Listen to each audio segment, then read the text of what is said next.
थानेसर विधायक बोले, अब गरीबों को मिलने वाले तेल के रेट 40 रुपए से बढ़ाकर 100 रुपए कर सरकार ने डाला बोझ। हरियाणा के कुरुक्षेत्र में थानेसर के कांग्रेस विधायक अशोक अरोड़ा ने सरकार पर करारा हमला बोला।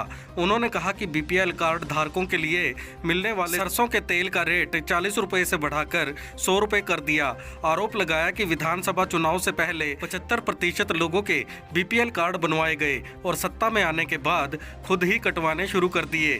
अब लोगों को धमकाया जा रहा है कि या तो खुद कार्ड कटवा लो वरना कार्रवाई झेलो। बिजली के बड़े रेट्स को लेकर भी सरकार को घेरा। सरकार जनता की जेब पर 3-3 बार डाका मार रही है। बिजली के रेट बढ़ाने के साथ फ्यूल और फिक्स चार्ज भी थोप दिए। रेल टिकट महंगे होने पर भी अरोड़ा ने सरकार पर तंज कसा।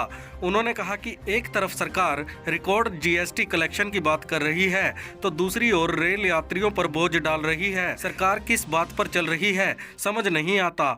इतना ही नहीं, मकसद है इवेंट करो और जनता को तंग करो। मीडिया से बातचीत में अरोड़ा ने कहा कि 3.5 करोड़ रुपए के नालों की सफाई के टेंडर 18 जून को अलॉट हुए और दिखा दिया गया कि 30 जून से पहले सारे काम पूरे कर दिए, जबकि हकीकत ये है कि सारे नाले गंदगी से भरे पड़े हैं। हाल की बरसात में दुकानों और घरों तक पानी घुस गया। अरोड़ा ने कहा कि सरकार का असली मकसद सिर्फ चुनाव जीतना है, जनता की समस्याओं से कोई लेना देना नहीं है। हर कदम पर जनता को परेशान किया जा रहा है। राहत देने के नाम पर सिर्फ झूठे वादे किए जा रहे हैं। जब हरियाणा विधानसभा के चुनाव थे, चुनाव में वोट लेने के लिए गरीब आदमी के इन्होंने लगभग 75% लोगों के बीपीएल कार्ड बना दिए। सेल्फ डिक्लेरेशन पे परिवार पहचान पत्र के हिसाब से उनके बीपीएल के कार्ड बन गए। और जब चुनाव खत्म हो गया, इनकी सरकार बन गई, फिर विधानसभा में मुख्यमंत्री कहता है कि या तो जिन्होंने गलत बनवाए हैं अपने आप कटवा लो, नहीं कार्रवाई करेंगे। तो जब तुमने बनाए हैं तो उनको बीपीएल को काटते क्यों? फिर जो 40 रुपए में 2 लीटर सरसों की तेल की बोतल मिलती थी, आज उसके रेट बढ़ा के 100 रुपए कर दिए। पहले बिजली के रेट बढ़ा दिए, फ्यूल चार्ज लगा दिया, फिक्स चार्ज लगा दिया। लगातार कैसे लूटा जा सकता है, ये इस प्रकार सरकार काम कर रहे हैं। एक तरफ तो ये कहते हैं कि हमारी बिजली बोर्ड की कंपनियां जो पहले घाटे में होती थी वो प्रॉफिट में हो गई है। जब बिजली बोर्ड की कंपनियां प्रॉफिट में है तो फिर बिजली के रेट बढ़ाने क्या लोड़ है, बल्कि बिजली के रेट तो घटाने चाहिए।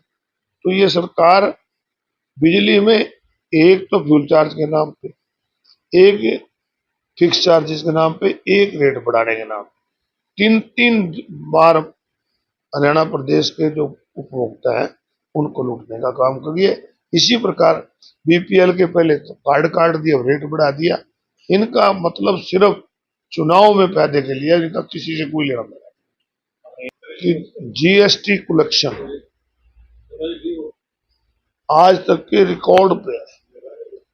जब सरकार पे पैसा आ रहा है तो राहत देनी चाहिए। तो जीएसटी कलेक्शन जो आई है वो कहां से आई है?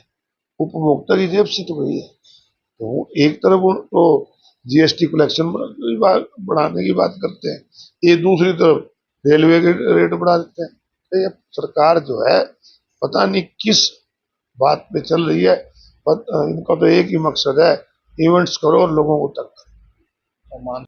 आपको सुन के रहने होगी, थानेसर नगर परिषद में 3.5 करोड़ के लगभग के सफाई के टेंडर हुए, नालों की सफाई की, और उनको जस्टिफाई करने के लिए लिख दिया कि रिपेयर एंड सफाई। और 18/6 को वर्क अलॉट हुआ है और कई काम ऐसे हैं 30 चीजें पहले खत्म भी कर दिए और धरातल पे कुछ भी नहीं है। सारे नाले इसी तरह अटे पड़े हैं। पिछले दिनों बरसात आई, लोगों की दुकानों पर घरों में पानी भर गया।